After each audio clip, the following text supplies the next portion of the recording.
All right, welcome to this deep dive. For all you new entrepreneurs out there, we figured you could use a little boost. So we're diving into strengths-based entrepreneurship today. Yeah, and it's all based on Tom Rath's StrengthsFinder 2.0. Oh, nice pick. I've heard good things about that one. Yeah, it's great. And, you hear so much about fixing your weaknesses, right? Oh, yeah, totally. All the time. Well, we're kind of flipping the script a bit with this deep dive. We're going to be focusing on how understanding and using your strengths can make you a much more effective entrepreneur. Okay, I like that. It's like instead of focusing on all the things we're bad at, we're figuring out what we're already good at. Exactly. And there's actually some really interesting research from Gallup, the company behind StrengthsFinder. Oh, really? Yeah, they found that focusing on your strengths can make you 6 times more engaged in your work. Wait, 6 times? That's huge. It is. Think about that. That means you're 6 times more likely to wake up excited to tackle the day. Okay, that definitely sounds better than dragging myself out of bed every morning. Right. And it gets even better. They also found that focusing on strengths makes you 3 times more likely to report having an excellent quality of life. So it's not just about business success. It's about feeling good overall. Yeah, it's about feeling fulfilled and energized by what you do. Okay, I'm sold. Where do we start? Well, let's start by challenging this whole idea that we can be anything we want to be if we just work hard enough, like that whole Rudy story. But yeah, Rudy, the Notre Dame football player. Right. Inspiring story for sure. But what if instead of spending years trying to overcome his weaknesses, he had focused on his strengths? Yeah, that's an interesting thought. I mean, he achieved his dream, which is amazing. But would he have found even more success and fulfillment if he had played to his strengths? Exactly. And that's where this idea of the strength zone comes in. Okay, strength zone. What is that? So it's kind of like that sweet spot Yeah. where you're using your natural talents and you feel energized, productive, and happy. So it's not about pretending we don't have weaknesses. It's more about understanding that when we operate within our strengths, we're just more effective. Yeah. You're not just effective, you're actually thriving. Okay, I like that. Yeah. As for entrepreneurs, that can be a game changer, right? I mean, we all know how demanding starting a business can be. So if you're not in that strength zone, it can lead to burnout pretty quickly. Oh, absolutely. Staying in that strength zone can be the difference between burning out and building a sustainable, thriving business. Okay, that makes total sense. Mm-hmm. So what happens when we're not operating in our strength zone? What does that look like, especially for entrepreneurs?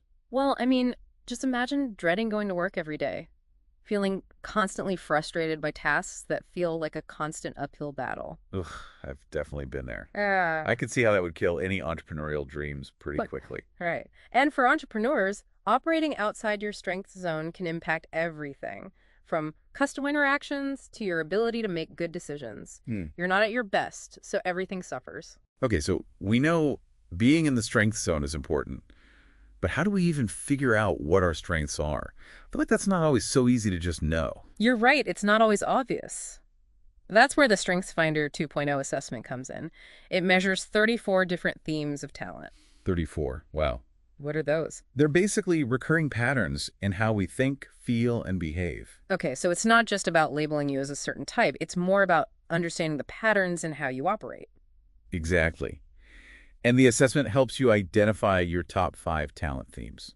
So it's like your personal top 5 strengths. Yeah, exactly. Like, for example, some themes are achiever, which is all about drive and accomplishment.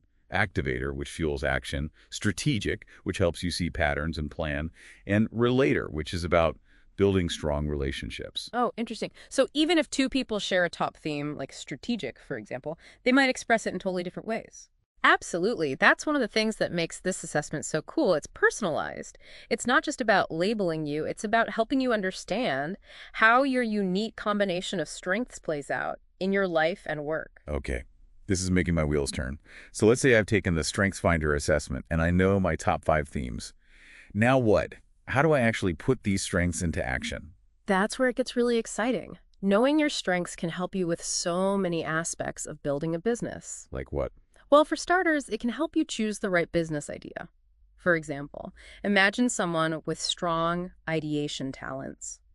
They thrive on generating new ideas, right? Right. So they might excel in a startup where innovation is key. Oh, yeah, that makes sense. They'd be in their element brainstorming new products or services. Exactly. But someone with strong relator talents who thrives on building deep connections with people, they might be more drawn to a business that's relationship driven, like coaching or consulting. So knowing your strengths can help you create a business that not only plays to your talents, but also brings you a sense of satisfaction and purpose. You got it.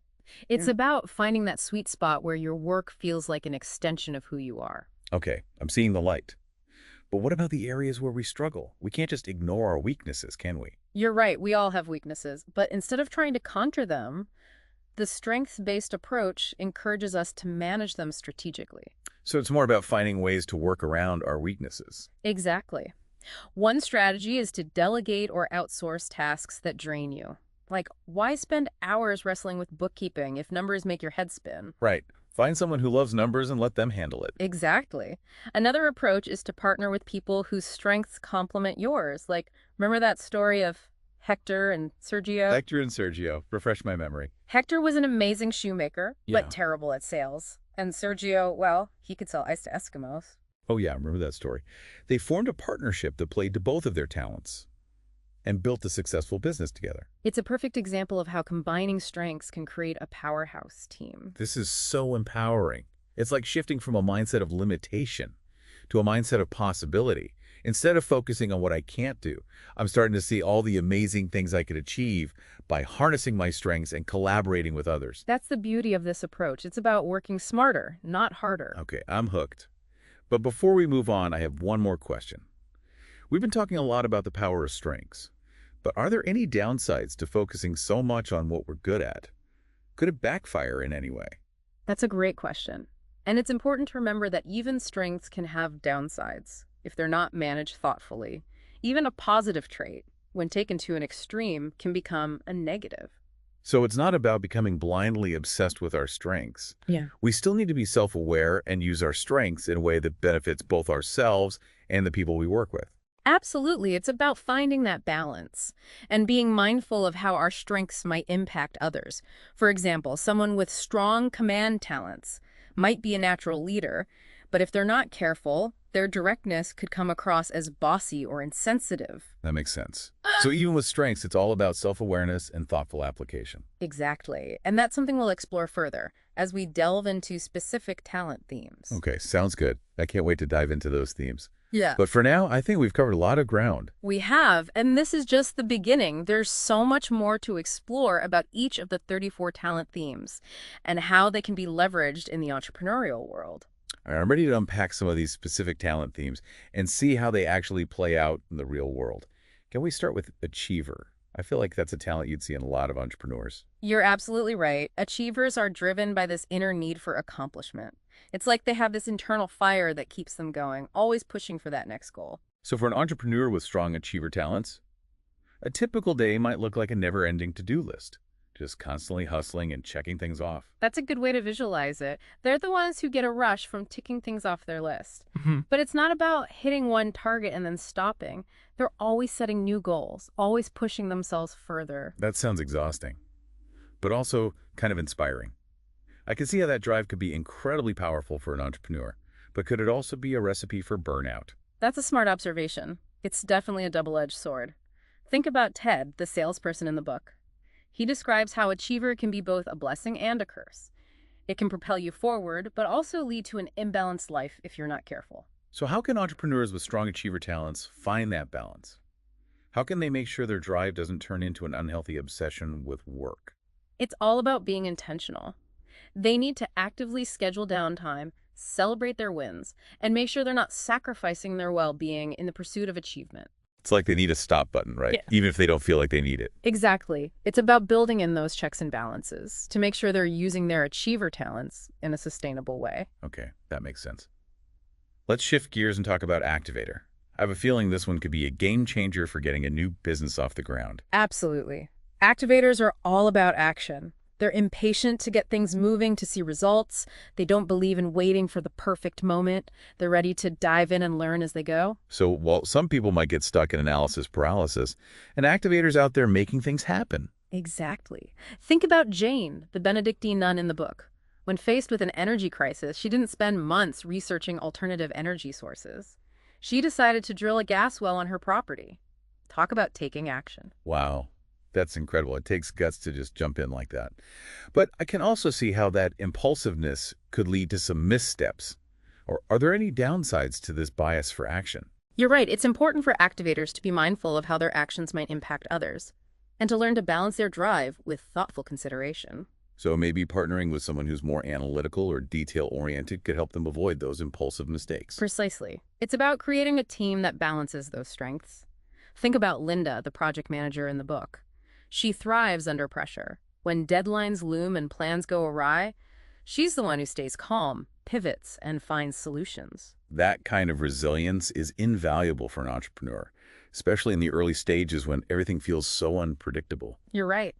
And that ability to adapt and stay focused on solutions is a hallmark of the activator talent. This is fascinating. I'm starting to see how understanding these talent themes can help entrepreneurs build stronger teams and navigate challenges more effectively. That's exactly it. It's about recognizing the unique strengths that each person brings to the table and leveraging those strengths to create a more dynamic and successful business. Okay, let's dive into another theme that I imagine is pretty crucial for entrepreneurs. Analytical. I feel like any entrepreneur dealing with data and making strategic decisions needs to have a good dose of this talent, right? You're spot on. Analytical thinkers are all about seeking proof, understanding cause and effect, and making decisions based on data and logic. So they're not swayed by emotional appeals or gut feelings.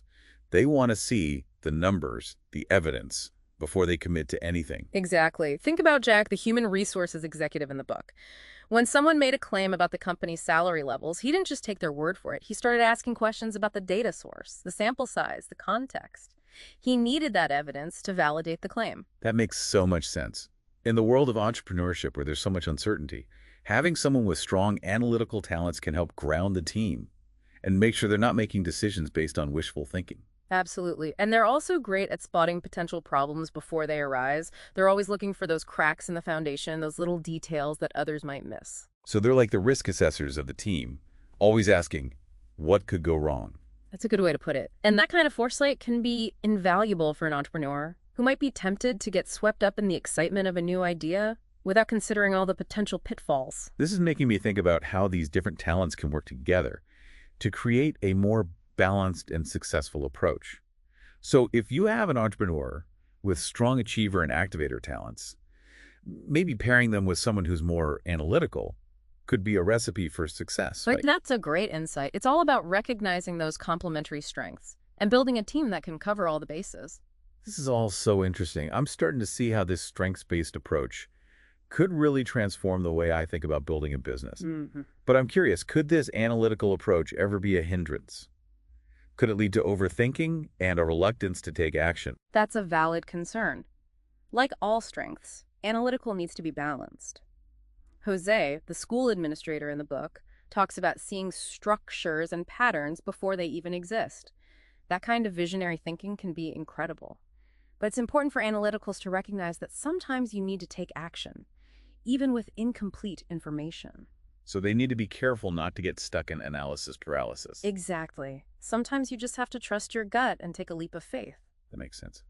It seems like the key is to find that sweet spot where you're using your analytical talents to inform your decisions, but not letting them paralyze you. You got it. It's about recognizing the strengths and limitations of your talents and finding ways to work with them effectively. This deep dive is really highlighting the incredible diversity of talent and how understanding those differences can lead to a stronger and more balanced entrepreneurial journey. Absolutely. And this is just the tip of the iceberg. We've only touched on 4 of the 34 talent themes. There's so much more to explore. I'm already eager to dive into more of these themes, but for now, I think we've covered a lot of ground in this segment. We have. Let's take a break here and pick up the conversation in our next segment, where we'll delve into even more fascinating talent themes and their applications in the world of entrepreneurship. All right, hit me with some more of these talent themes. What else can help entrepreneurs succeed? Oh, there's so many good ones. Each one has its own strengths. Yeah. That can be super helpful for entrepreneurs. Well, let's hear them. I'm curious about this arranger talent. Hmm. It sounds like someone with this strength Yeah. could be like a master organizer, right? You got it. Arrangers are amazing at orchestrating complex situations. They love juggling multiple variables, finding what works best, and adapting when things change. So they're not the type to freak out when plans go off track. More like they thrive in that kind of environment. Exactly. They can take a step back, Yeah. see the big picture, and quickly figure out how to rearrange things to get back on course. That sounds pretty essential for any entrepreneur, right? especially in the early stages, when everything is constantly in flux. Oh, absolutely. Remember Sarah, the finance executive in the book? Yeah. Yeah, she talked about how she looks at a situation, even with tons of moving parts, and sees just a few key options. So she can simplify things and make decisions quickly. Exactly. That's classic arranger. I can see how that would be so valuable for an entrepreneur. You don't have time to get bogged down in endless analysis. Mm. You got to be able to make decisions and move forward. And arrangers aren't just about organizing tasks. They're also good at positioning people and resources to get the best results. They have a knack for seeing how everything fits together. So they're like, managing people and resources, that's a serious skill. It is. Think about Grant, the operations manager from the book. All right. When they had a sudden surge in demand, he didn't panic. He just found a way to adapt, rearrange some resources and people, and they were able to meet the new demand. Wow, that's a great example. It shows how arrangers can really help businesses handle those unexpected challenges. It's not about having a perfect plan. It's about being able to roll with the punches. Exactly. Arrangers are those people who can always find a better way, even when there are obstacles. They're the ones who keep things running smoothly, even when things get a little crazy. I like it. Okay, let's talk about another talent, belief. This one sounds pretty powerful for entrepreneurs who are really driven by their purpose. Oh, absolutely. Belief is all about having strong core values that guide your actions and decisions. For entrepreneurs with this talent, success isn't just about profits, it's about making a difference in the world. So it's about building a business that reflects their values. More than just making money, it's about making an impact. Exactly. They have this deep sense of purpose that drives them, and it gives them the passion and resilience to overcome challenges. Okay, I can see how that would be huge for entrepreneurs. Those early stages can be brutal, so having that sense of purpose can really keep you going. Right. And it's not just about their own beliefs. They also inspire others with their passion. That's powerful. So an entrepreneur with strong belief could create a company culture that attracts and motivates people who share those same values. You got it. It's about building something that has meaning and impact, not just profits. Okay, this is making me think about how all these talent themes interact. We talked about arranger, which is all about orchestrating and adapting, Yeah. and belief, which is about values and purpose. Now I'm curious about command. How does that play into entrepreneurship? People with strong command are natural-born leaders. They're direct, decisive, and they're not afraid to take charge. They can handle confrontation, and they're good at getting people to follow them. So they're not afraid to speak their mind, even if it ruffles some feathers. And they can rally people around a common goal. Exactly. Think about Malcolm, the hospitality manager from the book. He described himself as candid, even intimidating sometimes. He's not afraid to say what needs to be said, which can be a really valuable trait in a leader. But that directness could also be a challenge, right? It's about finding that balance between being assertive and being too forceful. You're right. It's all about using that command talent in a way that inspires and motivates, not intimidates. So how can entrepreneurs with strong command make sure they're using it effectively? Self-awareness and emotional intelligence are key. They need to be mindful of how their directness affects others and learn to communicate their vision in a way that gets people on board. It's not just about barking orders. It's about inspiring people to work towards a shared vision. Exactly. And being willing to listen to feedback and be open to different perspectives. You know, it's interesting. We've talked about belief, which is all about values, and command, which can sometimes seem forceful. At first glance, they seem kind of opposite. But they don't have to be, do they? That's a great point. It shows how these talent themes aren't just isolated traits, they all work together. It's about understanding your unique combination of talents and how they shape how you approach the world. This has been an amazing deep dive. We've explored so many different talent themes, from achiever to activator, analytical to arranger, belief to command. And I'm starting to see how understanding these strengths can help entrepreneurs build better businesses and live more fulfilling lives. I'm glad to hear that. We've just scratched the surface. But I hope it's given you a fresh perspective on what it takes to be a successful entrepreneur. It definitely has. And the biggest takeaway for me is that we all have unique talents just waiting to be discovered and developed. It's about embracing those talents, even the ones that might seem unusual, and using them to reach our goals. So if you're out there and you're thinking about starting a business, don't be afraid to lean into your strengths. That's what will set you apart and help you create something truly amazing. Couldn't have said it better myself.